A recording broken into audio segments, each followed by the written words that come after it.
Дүбірлі додада топ жарған мықтылар анықталды. Қазмұнайгаз барлау өндіру компаниясына қарасты еңбек ұжымдарының арасында өткен екінші спартакиада өз мәресіне жетті.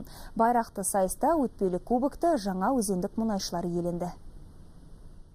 Ақтық сында мықтылар алдына жан салмай барын салды. Спорттың қай түрінен болса да жалпы командалық есепте жаңаөзендік мұнайшылар қарсыластарын тізе бүктіріп топ жарды. Биылда сол өз деңгейін өзінде көрсетті. Бірінші орында бүгін алдық, бірінші орын алдық. Келген командалар өте өздерінің жоғары деңгейде өздерінің үздік ойыншылары ойындарымен көзге түсті.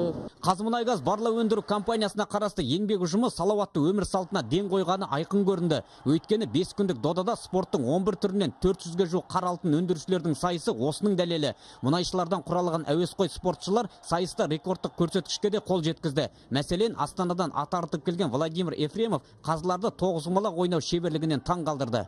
Самое главное спокойствие. Ең бастысы адамға сабырлық керек. Бұдан басқа бұл ойында ешқандай құпия жоқ. Өзіңді жинақы ұстасаң және ойыңды шашыратып алмауың қажет. Дүбірлі доданың салтанатты жабылуында Қазмұнайгаз барлау өндіру компаниясының бас директоры Абат Нұрсейітов жеңімпаздарды марапаттады. Бірінші орында Өзен мұнайгаз, екінші орында еншілес кәсіп орындары құрамы, ал үшінші орында Қызылордалық Қазгермұнай командасы жеңіп алды. Мұнай саласында қызметкерлердің барлау өндіру акционерлік қоғамына қарасты барлық мұнайшылардың бір-бірін тануы, бір-біріне деген көзқарасының жақсы болуы негізгі мақсатымыз деп есептеймін.